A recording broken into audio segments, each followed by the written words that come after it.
The morning sun painted the sky above Ouagadougou in shades of amber and gold, casting long shadows across the presidential compound. Ibrahim Traoré stood on the balcony of his modest office, his hands clasped behind his back as he surveyed the awakening city. At 37 years old, he carried the weight of an entire nation on his shoulders, yet his posture remained straight, his gaze unwavering. The compound buzzed with the usual morning activity, security personnel changing shifts, advisors hurrying to early meetings, the distant sounds of traffic beginning to fill the streets of the capital. Traoré's mind, however, was already far from the city. Today marked the beginning of a tour through the eastern regions of Burkina Faso, areas that had long been neglected by previous administrations. His commitment to sovereignty and self-reliance meant nothing if it didn't extend to every corner of the nation, to every village, no matter how remote. He adjusted the collar of his simple military uniform, refusing the elaborate ceremonial dress that his predecessors had favored. Authenticity was not just a political stance for him, it was a way of life. His chief of security, Colonel Ouagadougou, appeared at the doorway, a weathered man in his 50s whose loyalty had been earned through years of fighting together against insurgents in the northern territories. "Mr. President, the convoy is ready. We have 3 vehicles, 20 personnel, and enough supplies for a week in the field," Ouagadougou reported, his voice carrying the efficiency of a career military man. "Good. But reduce it to 2 vehicles and 12 personnel. We're visiting our own people, not mounting an invasion," Traoré replied without turning around. He heard Ouagadougou shift uncomfortably behind him, a silent protest that Traoré had grown accustomed to. Security was always a concern, especially after the attempted coup in April that had sent shockwaves through the region. But Traoré believed that excessive displays of force only created distance between leaders and their people, a distance he was determined to eliminate. "With respect, sir, the eastern regions have seen increased activity from armed groups. Intelligence suggests," Ouagadougou began, but Traoré raised his hand gently. "I trust your judgment, Colonel. 15 personnel, then a compromise," Traoré said, finally turning to face his security chief with a slight smile. "But I want to stop in villages that aren't on the official itinerary. Real people, real conversations, no staged events." Ouagadougou nodded, though concern flickered across his weathered features. "As you wish, Mr. President, though I must insist that any deviations from the planned route be cleared through our advance team." Within the hour, the small convoy rolled out of the capital, heading east on the paved highway that would eventually give way to dirt roads as they ventured deeper into the countryside. Traoré sat in the second vehicle, reviewing reports on agricultural development initiatives and mining operations in the regions they would visit. Through the tinted windows, he watched as Ouagadougou's concrete buildings gradually gave way to smaller structures, then to the open savanna dotted with acacia trees and the occasional settlement. The landscape held a stark beauty that never failed to move him. This was the land his geology studies had taught him to read like a book, the red iron-rich soil, the ancient rock formations that spoke of epochs long past, the seasonal rivers that could transform from dusty channels to raging torrents with the rains. But it was more than geological interest that drew his gaze. This was the land his people depended on, the land that held wealth in its depths, that previous governments had sold to foreign interests without thought for future generations. "Sir, we're approaching the turn-off to Fada Ngourma," the driver announced through the intercom. "ETA 45 minutes. Traoré acknowledged with a nod, setting aside his papers. Fada Ngourma would be their first major stop, a city that served as the gateway to the eastern regions, where he would meet with local administrators and community leaders. But it was what lay beyond Fada Ngourma that truly interested him. The small villages where development had barely touched, where people still lived much as their ancestors had for generations, where the disconnect between government promises and daily reality was most stark. As they drove, Traoré noticed an elderly woman walking along the roadside, carrying a bundle of firewood balanced perfectly on her head despite her age.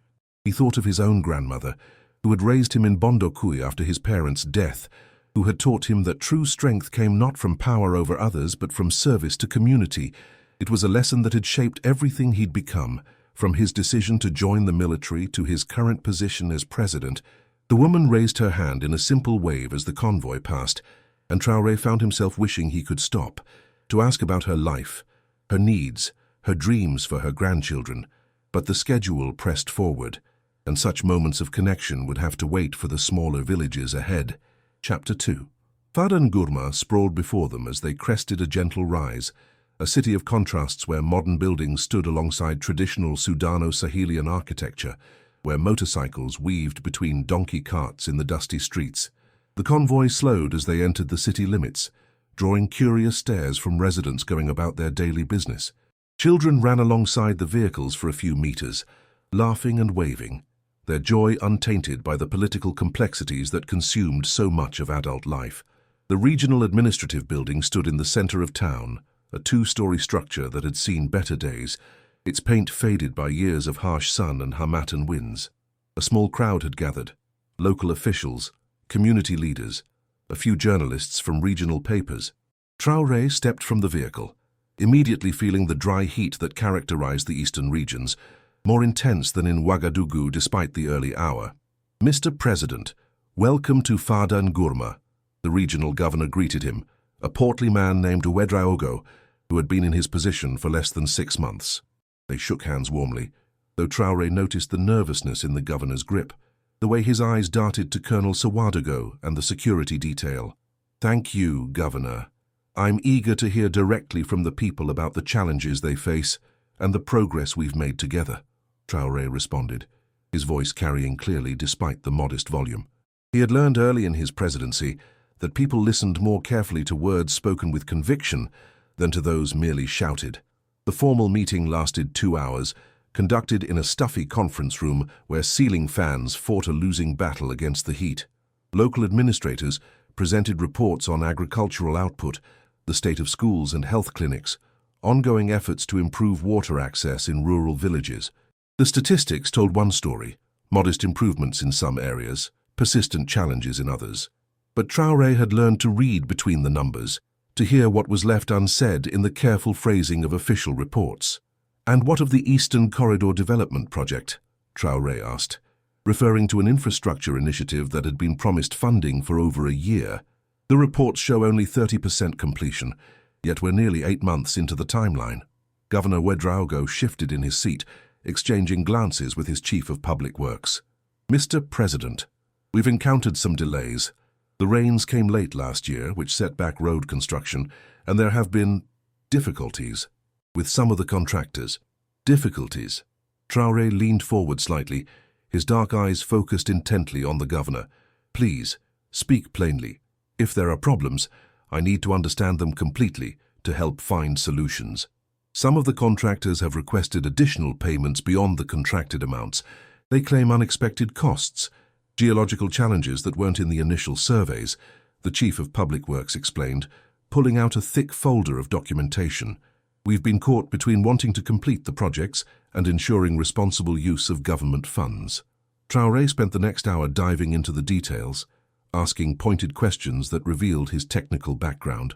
His geology training proved invaluable as he questioned the validity of some of the contractors' claims about soil conditions and rock formations.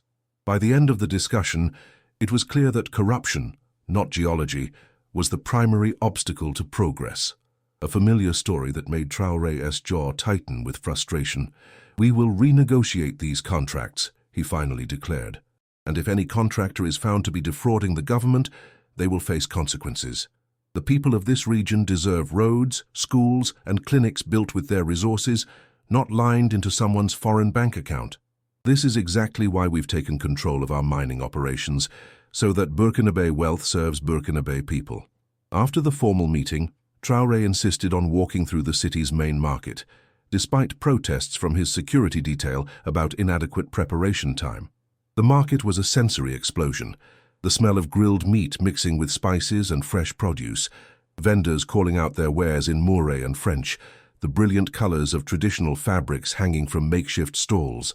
People recognized him almost immediately, and word spread through the market like wildfire. Within minutes, a crowd had formed around him, but it was different from the carefully orchestrated gatherings he'd experienced in Ouagadougou. These were real people with real concerns, pressing close with a mixture of hope and desperation. A woman selling vegetables grabbed his hand. "Mr. President, my son studies in the city, but there's no work for him when he finishes. What can we do? Her weathered face spoke of years working under the merciless sun, her hands calloused from daily labor. What did your son study?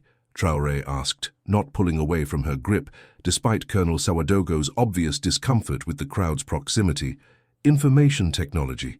He's very smart, but all the good jobs go to people with connections in Ouagadougou, she replied, her voice carrying both pride in her son and frustration with the system. Traoré pulled out a small notebook he always carried. Give me his name and contact information.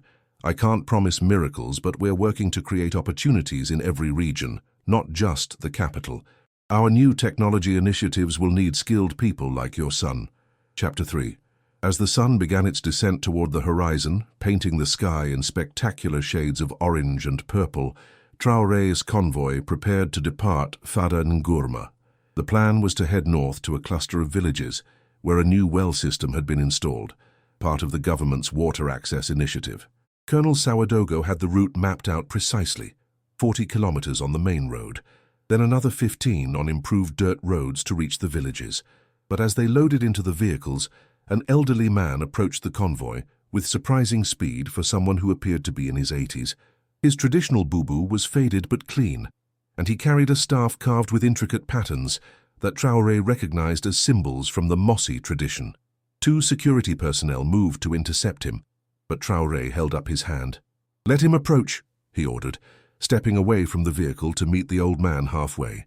The elder stopped a respectful distance away and performed a traditional greeting, which Traoré returned with practiced ease. "Mr. President, I am Mamadou Kaboré, elder of the village of Kokologo.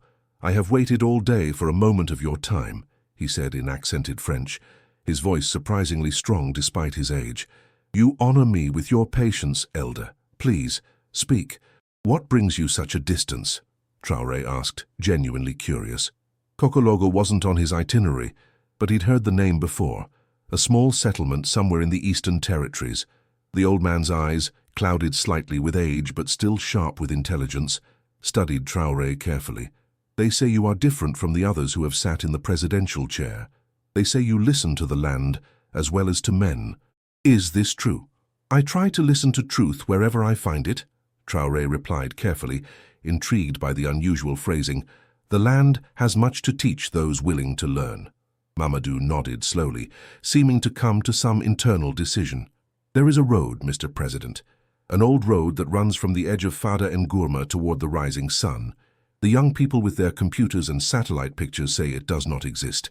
They have erased it from their maps, but my grandfather walked it, and his grandfather before him. It leads to places that are dying because the modern world has forgotten them." Traoré felt Colonel Sawadogo's hand on his shoulder, a subtle attempt to draw him back to the vehicle, but he shrugged it off. "What kind of road, elder? A cattle track? A seasonal path? No, young president, a real road wide enough for vehicles, though few use it now.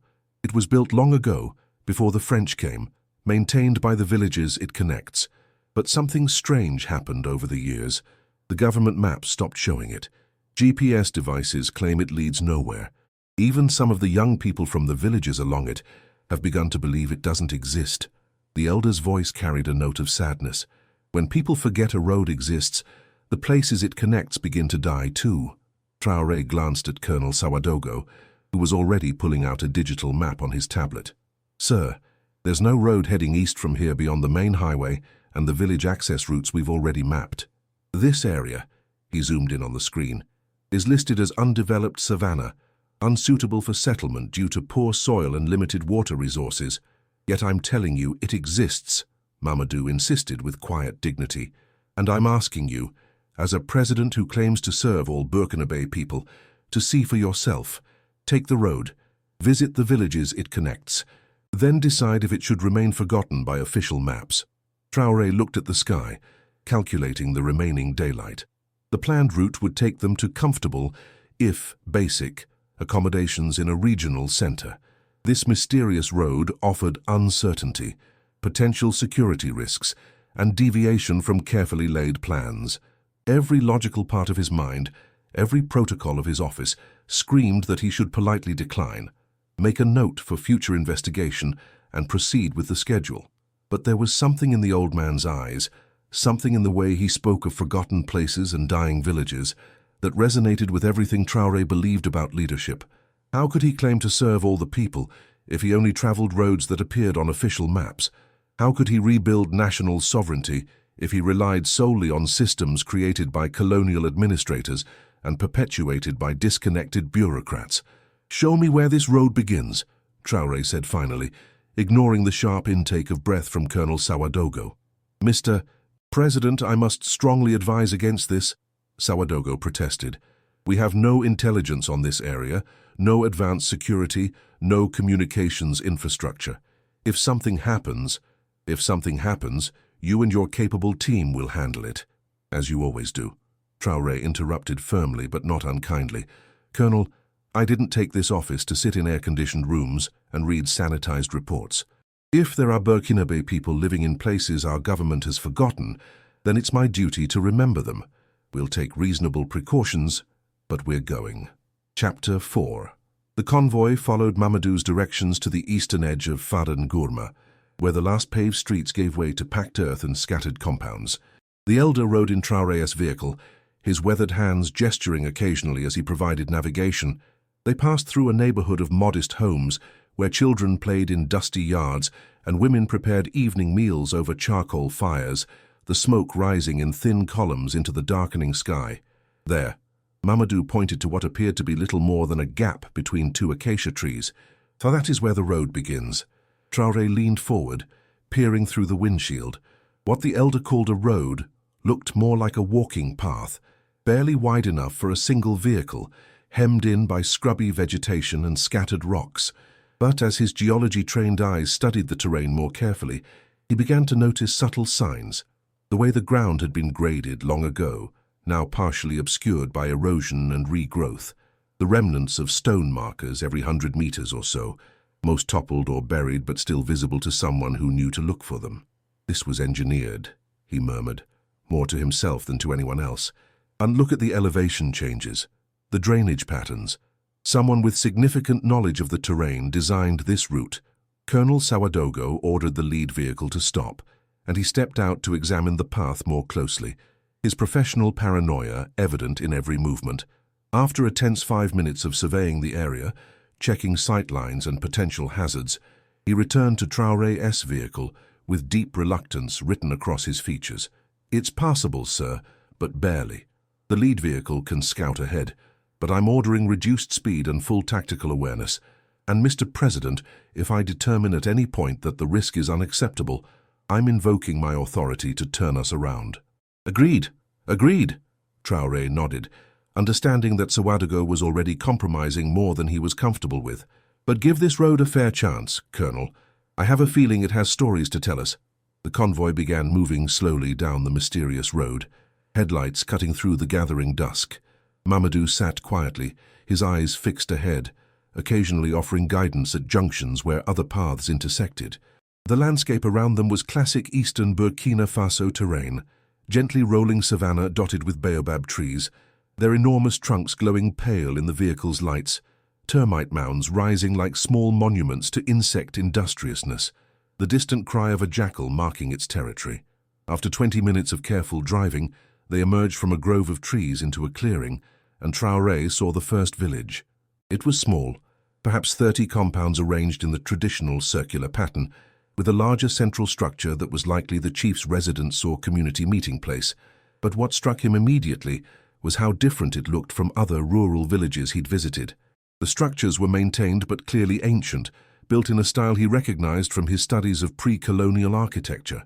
Rounded walls of banco, mud brick, with conical thatched roofs, decorated with geometric patterns that held both aesthetic and symbolic meaning. As the convoy came to a stop, villagers began emerging from their homes, their faces registering shock and confusion at the sight of government vehicles in their settlement.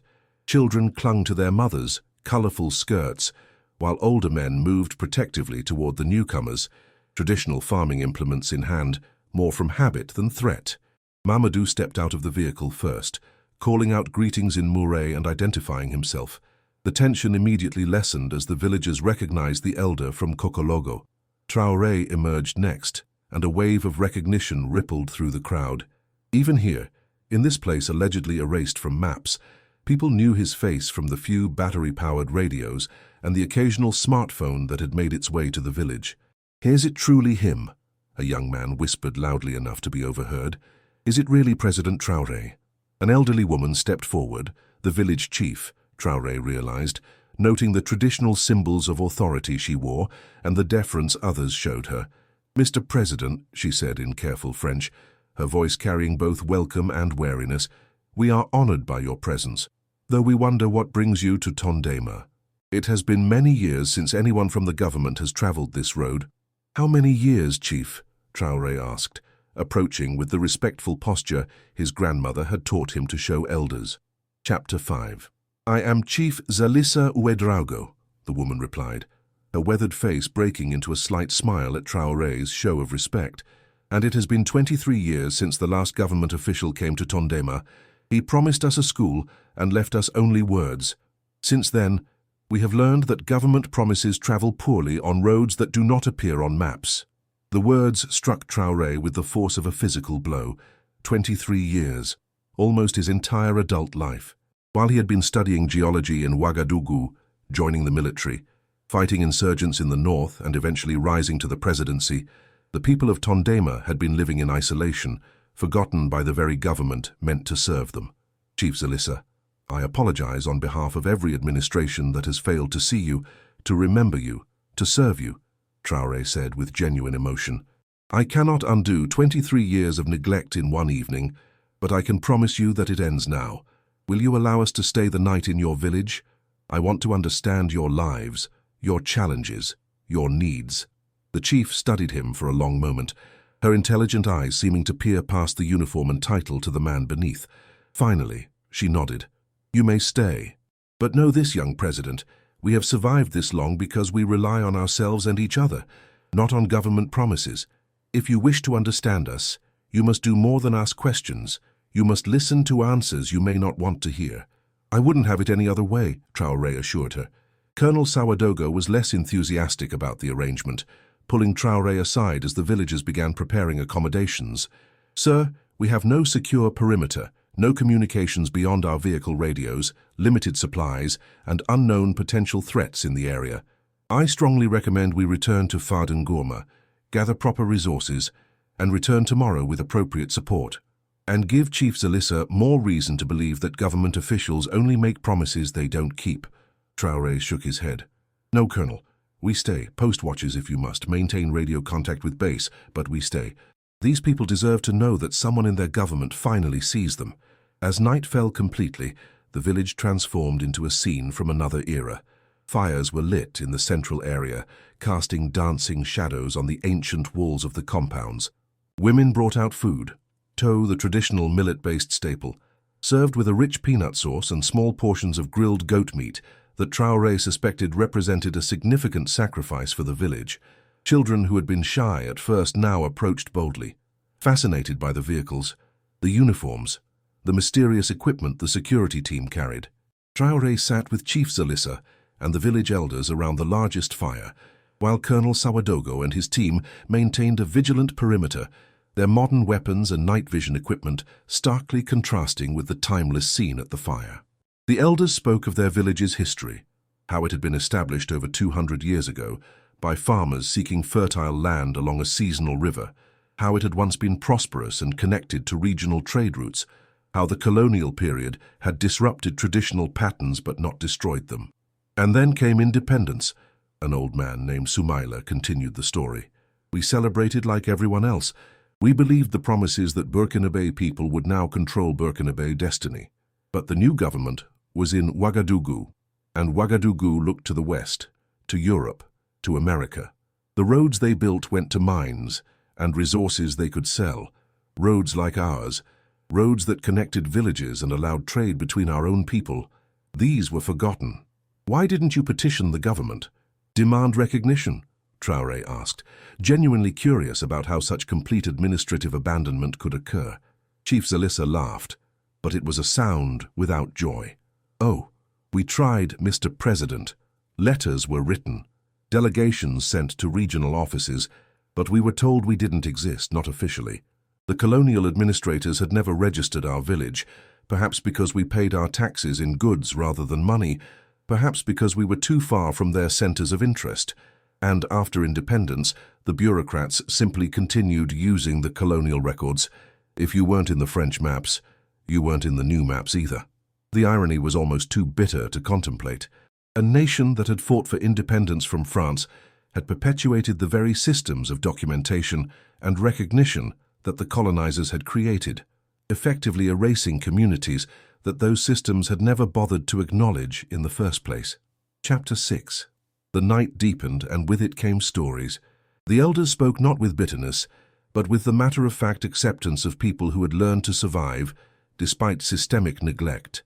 They told of children who had walked 10 kilometers each way to reach the nearest school in another village, only to find that without birth certificates or village registration, they couldn't officially enroll. They spoke of a woman who had died during childbirth because the only health clinic was 3 hours away by foot, and the clinic had no ambulance to send, even if they'd known about the emergency. But they also told stories of resilience and adaptation, how they had pooled resources to dig their own well when government promises of water infrastructure never materialized, how they had started a communal farming cooperative that allowed them to negotiate better prices for their millet and peanuts in regional markets, how the women had organized a savings collective that provided small loans for emergencies and opportunities, creating their own financial system when banks refused to recognize a village that didn't officially exist. Traoré listened with intense focus, his notebook filling with observations, questions, and ideas. His security detail grew increasingly uneasy as the hours passed, unused to seeing their president so thoroughly absorbed in the lives of ordinary citizens, so vulnerable without the usual barriers of office and protocol. Around midnight, a young man approached the fire, perhaps 20 years old, with the lean build of someone who worked hard physical labor daily. He carried a smartphone, its screen cracked but functional, powered by a solar charger that was clearly a treasured possession. "Mr. President, may I show you something?" he asked hesitantly, speaking in French with the accent of someone who had learned the language through radio broadcasts and scattered schooling rather than formal education. "Of course. What's your name?" Traoré replied warmly. "Amadou, sir. Amadou Sawadogo." He sat down next to Traoré and pulled up a mapping application on his phone. "This is where we are right now, according to the GPS." The blue dot pulsed on the screen, but around it was nothing but blank space marked as undeveloped territory. "First, but if I use the satellite view." He switched views, and suddenly the image showed clear signs of human habitation, the distinctive patterns of compounds, the lighter patches of cleared agricultural land, even the road they had traveled, visible as a slight discoloration in the savannah. "The satellites see us," Amadou continued, his voice carrying a note of frustration mixed with resignation. "But the maps don't acknowledge us. I've tried to submit corrections through the app, but they're always rejected. The system says there are no settlements in this grid square, so my submissions must be errors." Traoré stared at the screen, his mind racing. Here was digital age bureaucratic erasure, every bit as effective as the colonial-era paper maps that had first failed to record these communities. The technology existed to see them, to acknowledge them, to include them, but the systems of recognition and validation still excluded them based on decades-old assumptions about what existed and what didn't. "Tomorrow," Traoré said firmly, "I'm going to make some calls. We're going to fix this, Amadou. Not just the maps, but everything that flows from recognition, documentation, services, representation. I promise you this." Chief Zalissa, who had been listening quietly, spoke up. "Careful with your promises, young president. You are the 4th person to sit in that office since we sent our last petition. What makes you think you can succeed where others didn't even try?" It was a fair question, delivered without malice but with the earned skepticism of someone who had seen too many promises dissolve like morning mist. Traoré met her gaze directly. "I can't promise I'll solve everything, Chief. I can't promise that change will come quickly or easily, but I can promise that I'll try, and that I won't forget you when I leave this village. Because if we can't serve our own people in places like Tondema, then what's the point of all our talk about sovereignty and independence? How can we claim to control our own destiny if we can't even acknowledge all our own villages?" The fire had burned down to glowing embers by the time the gathering finally dispersed. Colonel Sawadogo had arranged for Traoré to sleep in the chief's compound, in a small guest room that was spotlessly clean despite its simplicity. As Traoré lay on a mat beneath a mosquito net, listening to the night sounds of the savannah, he found sleep elusive. His mind churned with everything he'd learned, everything he'd seen, and the implications for his broader agenda of transforming Burkina Faso into a truly sovereign, self-reliant nation. If you're enjoying this story, consider subscribing to the channel so we can continue bringing you more and more content. Chapter 7. Dawn came slowly to Tondema, announced by roosters and the gradual lightening of the eastern sky from black to deep blue to the warm golds and pinks of sunrise. Traoré was already awake, having risen with the first hints of light to walk through the village as it stirred to life. Women emerged from their compounds to begin the day's tasks, sweeping their courtyards, starting fires for breakfast, fetching water from the communal well. Children appeared, some already dressed for the long walk to school in a neighboring village, others assigned to help with morning chores before starting their studies. He found Amadou at the well, working the pump that drew water from deep beneath the earth. The young man looked surprised but pleased to see the president up so early. "Good morning, Mr. President. Did you sleep well?" "Well enough," Traoré replied, though the mat had been hard and unfamiliar sounds had kept startling him awake. "Tell me about this well.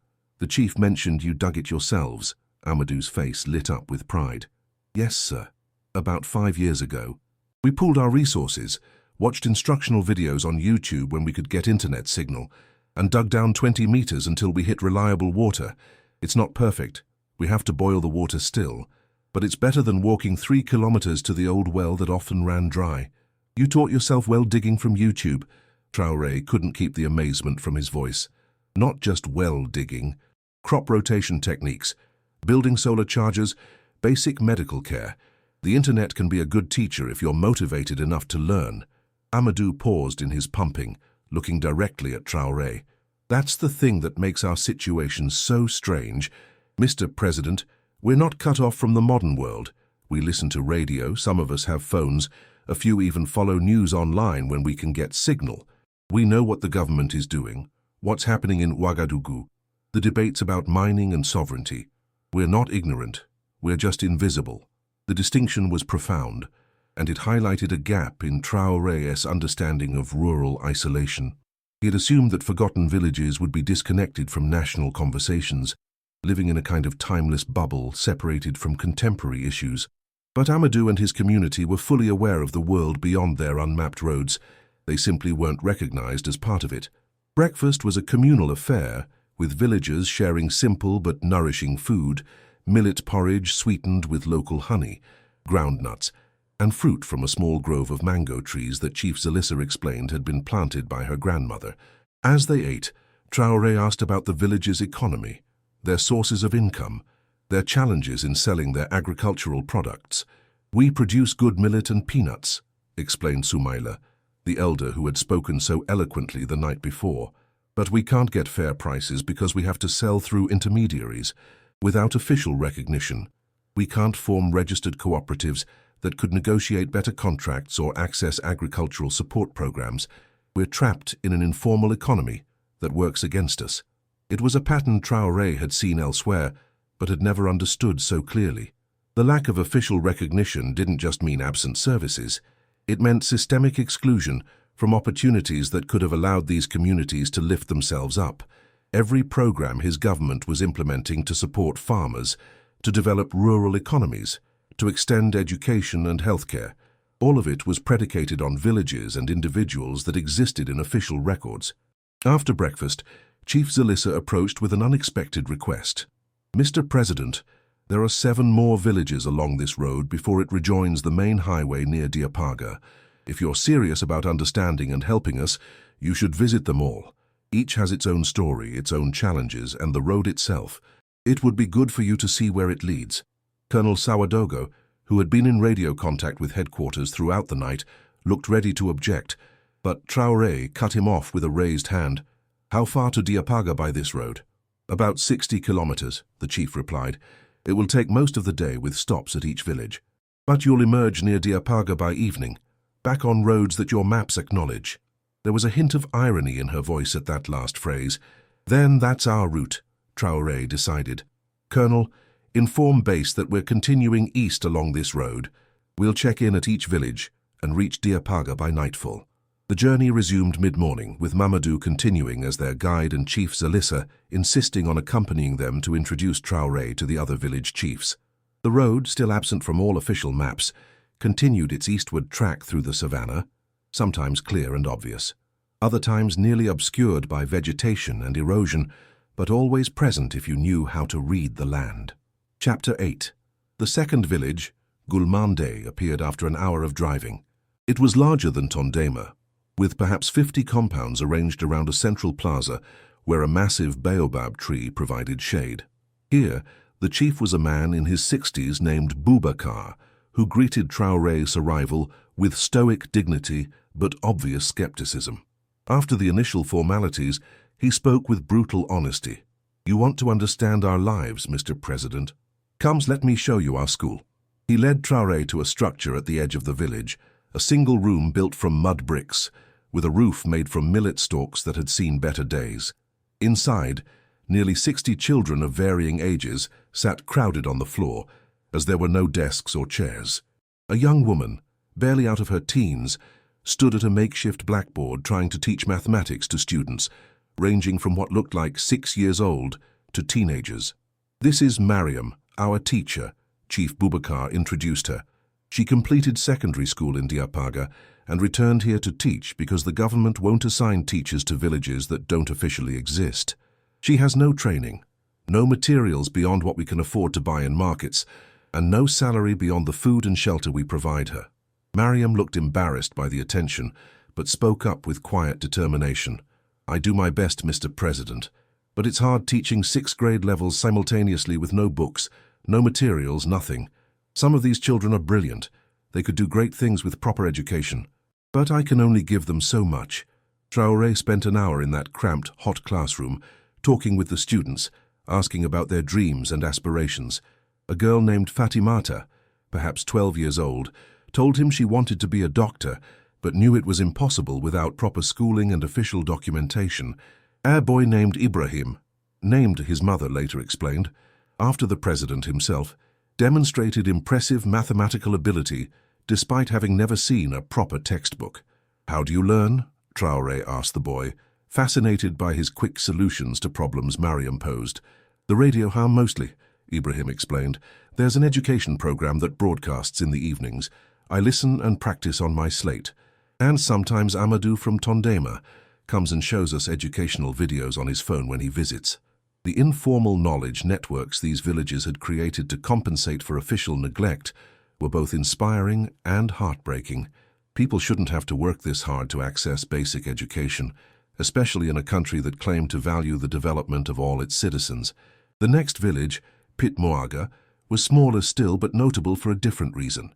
Here, the chief was a woman named Adama, who had been educated in Ouagadougou before returning to her home village.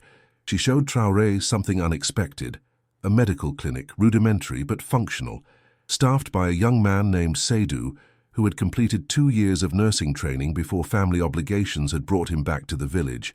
"We built this 3 years ago," Chief Adama explained with evident pride. "Pooled our resources, sent Seydou for training when we could afford it, equipped it with what we could buy or improvise. It's not much. We can handle basic illnesses, some emergency care, prenatal support, but we can't do vaccinations because we can't get official access to vaccine supplies. We can't treat serious conditions because we lack equipment and medications, and every time someone needs real medical care, they have to make the long journey to Diapaga and hope the hospital there can help them." Seydou showed Traoré his records, carefully documented cases, methodically organized despite the lack of official recognition or support. "I keep detailed notes on every patient, every treatment. I hope that someday this will become an official clinic and all this documentation will help the next nurse who works here. But I'm not officially a nurse. This isn't officially a clinic, and these patients don't officially exist in health statistics. It's like serving ghosts, except the ghosts are real people who deserve real health care. The afternoon brought them to 3 more villages in quick succession: Kukudogo, Tampelga, and Belineogo. Each had its own character, its own challenges, its own examples of resourcefulness in the face of institutional abandonment. In Kukudogo, they had built a communal granary system that protected food stores from the lean season and provided mutual insurance against crop failures. In Tampelga, a women's collective had established a small textile workshop, producing beautiful traditional cloth that they struggled to market because they couldn't legally form a cooperative. In Belineogo, a group of young men had built a small solar panel array, cobbled together from salvaged components and online tutorials that provided electricity to the chief's compound and the village's one classroom. Everywhere Traoré went, he saw the same pattern: resilient communities working within systems that excluded them, creative solutions to problems that should have been addressed by government services, and a persistent dignity in the face of decades of being unseen. But he also saw the limitations of self-reliance, the gaps that no amount of community effort could fill: advanced medical care, official documentation, legal recognition, infrastructure that required resources beyond what small villages could marshal. Chapter 9. As late afternoon approached, they reached the 7th village, Nagbingu, the last settlement before the mysterious road rejoined the official highway near Diapaga. This village was different in a way that became immediately apparent as they drove in. It was smaller than the others, with only about 20 compounds, but it was also clearly dying. Several structures stood abandoned, their walls crumbling, their roofs collapsed. The agricultural fields surrounding the village showed signs of neglect, with weeds overgrowing what had once been cultivated land. The chief here was an elderly man named Yakuba, who seemed almost surprised that anyone had come. "Welcome, Mr. President," he said slowly, as if the words were difficult to form. "Forgive our poor reception. We are diminished." Inside the chief's compound, the story emerged in painful detail. Nagbingu had once been prosperous, positioned where the old road met a seasonal river that provided reliable water and supported extensive farming. But climate change had altered rainfall patterns, and the river now ran dry for longer periods each year. Without water, farming became impossible. Without farming, young people left for opportunities elsewhere. Without young people, the village couldn't maintain its infrastructure or sustain its community. "We are 15 now," Chief Yakuba explained, his voice carrying the weight of loss. 15 people, where once there were over 200. The young have all gone to Diapaga, to Fadangurma, to Ouagadougou, some even to Ivory Coast or Ghana.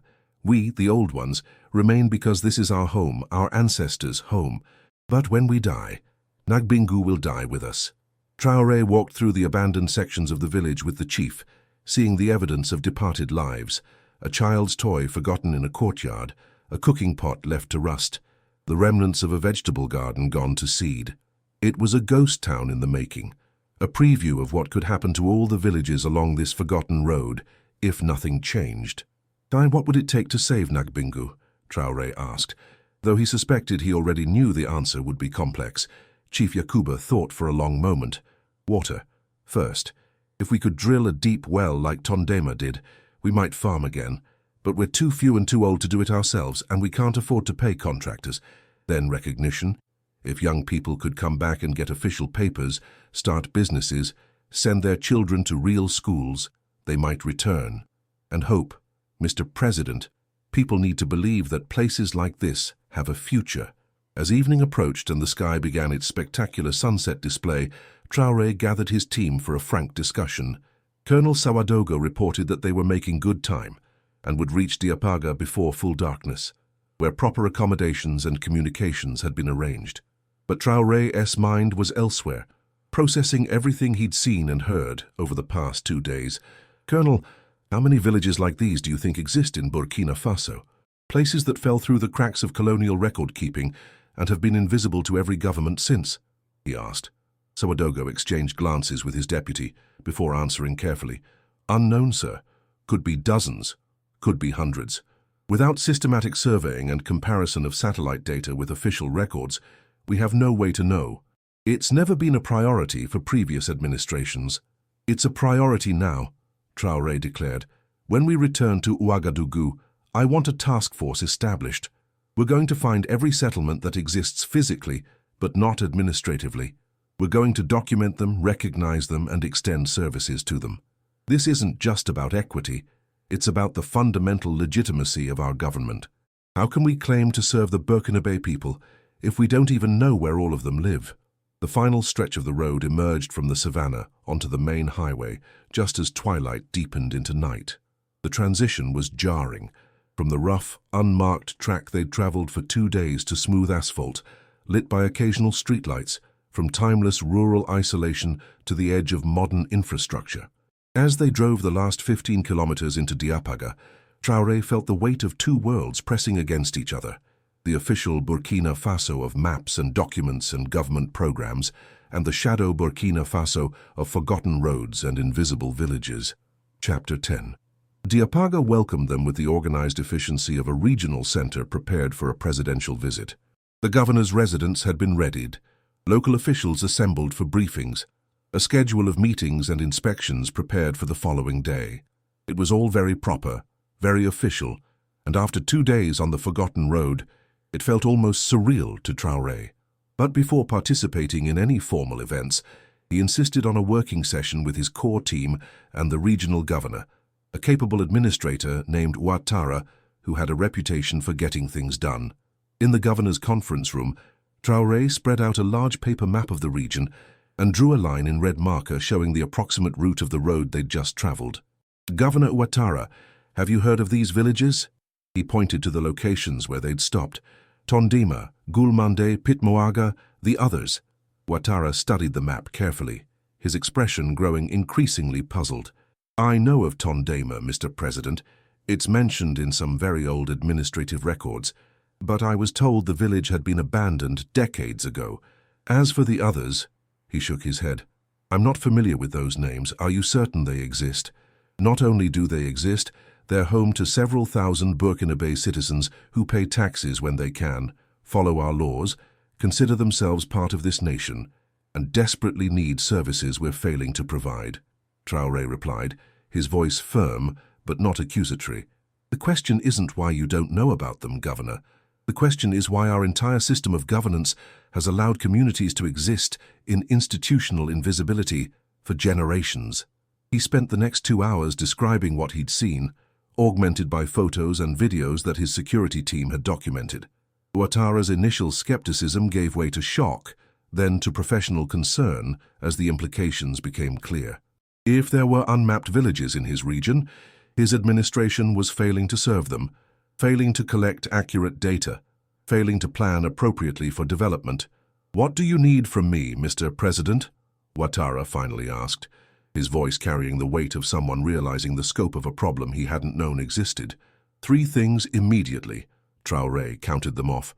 First, emergency supplies, medical kits, school materials, water testing equipment, to be delivered to each of these villages within the week, not as charity, but as the services they should have been receiving all along. Second, begin the process of official recognition, birth certificates for children, land titles, village registration, everything needed to bring them into the formal system. Third, a comprehensive survey of your entire region comparing satellite imagery to administrative records. I want to know every place where people live but aren't officially documented. It will take resources, time, coordination between multiple departments, Ouattara warned, though his tone suggested he was already planning how to accomplish it. "You'll have what you need," Traoré assured him. "This is a national priority now. And, Governor, the road itself, I want it properly surveyed, upgraded where necessary, and officially mapped. It connects communities that need connection. Pretending it doesn't exist serves no one." The next day in Diapaga brought a whirlwind of official activities. Inspections of development projects, meetings with local cooperatives, a visit to a gold refining facility that was part of Traoré's broader initiative to process Burkina Faso's resources domestically rather than exporting them raw.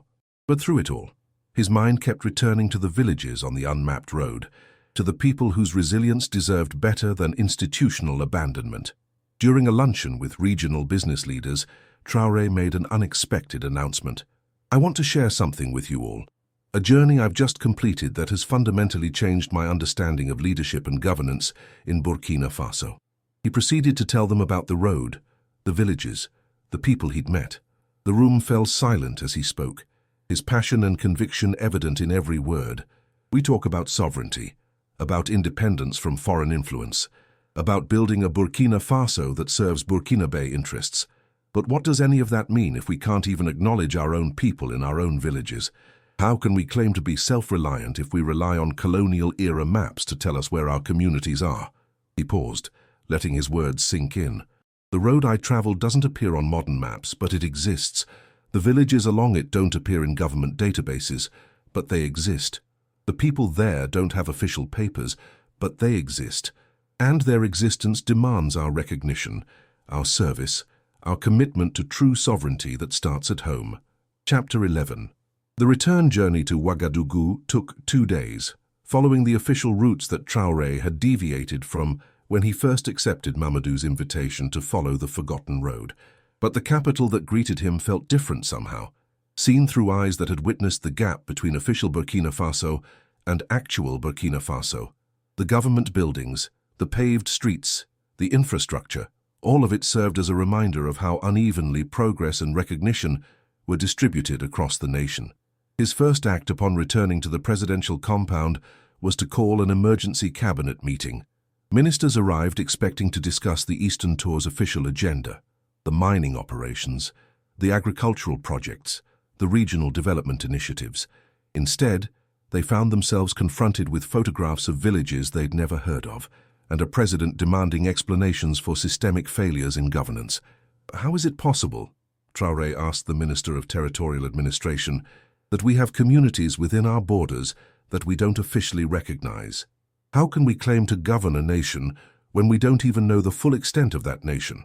The minister, a career bureaucrat who had served under 3 previous administrations, stammered through an explanation involving colonial-era record-keeping, limited resources for comprehensive surveys, and the logistical challenges of documenting remote rural areas.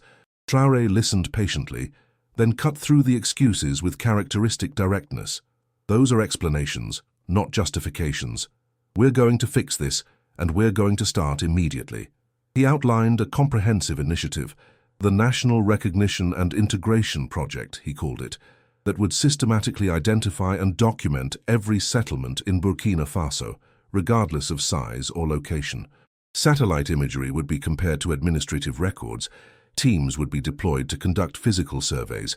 A streamlined process would be created for villages to gain official recognition and for residents to obtain documentation. But Mr. President, the cost, the Minister of Finance began. The cost of doing this is nothing compared to the cost of continuing to ignore our own people, Traoré interrupted. We've nationalized gold mines. We've stopped exporting raw materials. We've rejected IMF conditions, all in the name of sovereignty and self-reliance. Well, sovereignty starts with knowing your own territory and serving your own citizens. Find the money. Reprioritize if you must, but this happens. The following week saw a flurry of activity as the initiative took shape. Traoré personally oversaw the creation of the task force, drawing members from the military's geographic intelligence units, the ministries of territorial administration and social development, and even recruiting Amadou from Tondema to serve as a liaison to unmapped communities. The young man who had showed Traoré the disconnect between satellite images and official maps now sat in government meetings, his practical knowledge of invisible villages invaluable to planning outreach. Meanwhile, Traoré made good on his promises to the specific villages he'd visited. Supply convoys brought medical equipment, school materials, and water drilling equipment to Tondema, Goulmandé, and the others. Documentation teams began the process of registering births, issuing identity papers, and establishing the official recognition that would unlock access to government services. The road itself was surveyed by army engineers, who confirmed what Traoré's geology training had suggested. It was indeed an engineered route, probably built in the pre-colonial period and maintained by the communities it served until official neglect had led to its slow deterioration. It will cost relatively little to restore it to good condition, the chief engineer reported. The foundation is solid, the route is well designed for the terrain, and the communities along it are eager to help with labor. We could have it fully operational in 6 months. Do it, Traoré ordered. And when it's done, I want it on every official map of Burkina Faso. Future governments need to know this road exists so they never forget the people who live along it. But the initiative also faced resistance. Some bureaucrats resented the additional workload and the implicit criticism of past failures. Some foreign observers questioned why Burkina Faso was spending resources on documenting remote villages when it faced security challenges from insurgent groups. Even some of Traoré's political allies wondered if he was spreading himself too thin, pursuing symbolic gestures instead of focusing on concrete economic development. Traoré addressed these concerns during a national radio address, speaking directly to the Burkinabe people in a mixture of French and Maure that made the broadcast accessible across the country. Some ask why we're investing time and resources in finding and recognizing villages that have survived without official government support for decades. The answer is simple: because it's right, and because a nation that doesn't know its own people cannot truly be sovereign. We can fight insurgents, we can nationalize our resources, we can build factories and infrastructure, but if we don't serve all our citizens equally, we're just perpetuating the same colonial patterns of center and periphery, of valued and invisible, that we claim to be fighting against. Chapter 12. 6 months after his journey down the forgotten road, Traoré returned to Tondema for the official ceremony marking the road's restoration and inclusion in national maps. The village had been transformed by recognition. The school now had official teachers and proper materials. The well had been professionally upgraded and certified for safe water, and most importantly, the children had birth certificates, and the adults had identity papers that acknowledged their existence as citizens of Burkina Faso.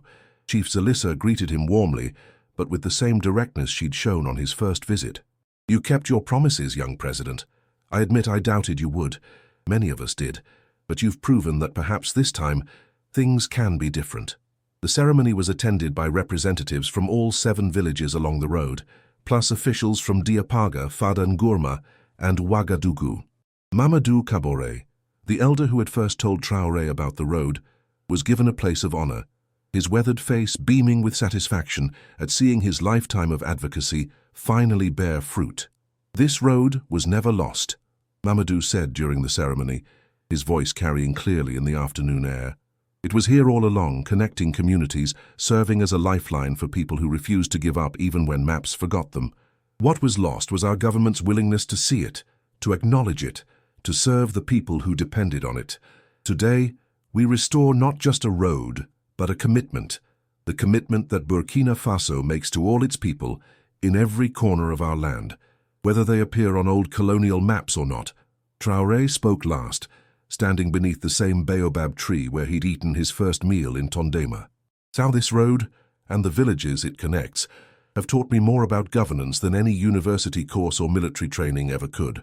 They've shown me that true sovereignty isn't just about controlling resources or resisting foreign influence. It's about knowing your own country, serving your own people, and having the courage to acknowledge when systems we've inherited are failing those we're meant to serve." The National Recognition and Integration Project has now identified 147 settlements that exist physically, but not in our administrative records. Each one will receive the same attention, the same services, the same dignity that Tondema and these villages have received. This is not charity. This is not politics. This is simply the basic responsibility of government to all its citizens. As the ceremony concluded and the crowd dispersed to celebrate with traditional music and dancing, Amadou approached Traoré with his smartphone, now upgraded and working reliably thanks to a new cell tower that had been part of the infrastructure investment in the region. He pulled up a mapping application and showed Traoré the screen. "Look, Mr.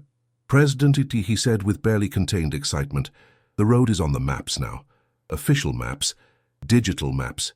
We exist."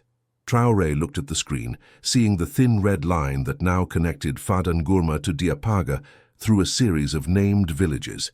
It was such a small thing, really, a line on a digital map, but it represented something profound: the power of recognition, the importance of seeing and being seen, the fundamental dignity of acknowledgement. As the sun set over Tondema, painting the sky in the brilliant colors that Burkina Faso's clear air made so vivid, Traoré reflected on the journey that had brought him here. He had come to the presidency committed to sovereignty and self-reliance, to building a nation that controlled its own destiny, But the forgotten road and its invisible villages had taught him that sovereignty begins at home, with the simple act of seeing your own people and honoring their existence. The road that had vanished from maps was now restored, both physically and officially. But more importantly, the people who had insisted it should not exist in official records had themselves been proven right. The road existed because they had maintained it, had believed in it, had refused to accept that something real could be made unreal simply by being left off a map. Their persistence had outlasted decades of bureaucratic neglect, and now their recognition would outlast the administrations that had failed them. As Traoré prepared to depart the next morning, Chief Zalissa pulled him aside for a final word. "You've done good work here, Mr. President, but remember, recognizing us was the easy part. The hard part is everything that comes after. Building trust takes time. Delivering on promises requires consistency. And leadership means showing up not just when roads are being opened, but when harder decisions need to be made." "I'll remember," Traoré promised, knowing that the elder's wisdom would guide him through the challenges ahead. "And I'll be back, not as president checking on a project, but as someone who understands that this road and the people along it are as much Burkina Faso as the capital itself." The convoy rolled out of Tondema as morning broke, following the now officially recognized road toward the future. Behind them, the village stirred to life, children heading to a school with qualified teachers, adults planning for futures that now included official recognition and access to services, and elders satisfied that their persistence had finally been rewarded. The road remained the same physically, the same red earth, the same ancient markers, the same baobab trees standing sentinel along its length. But everything had changed because finally, after generations of invisibility, the road and the people it served were seen, and in that recognition lay the beginning of true sovereignty, a nation that knew itself completely, served all its people equally, and refused to let anyone vanish from the maps of acknowledgement and dignity. The end.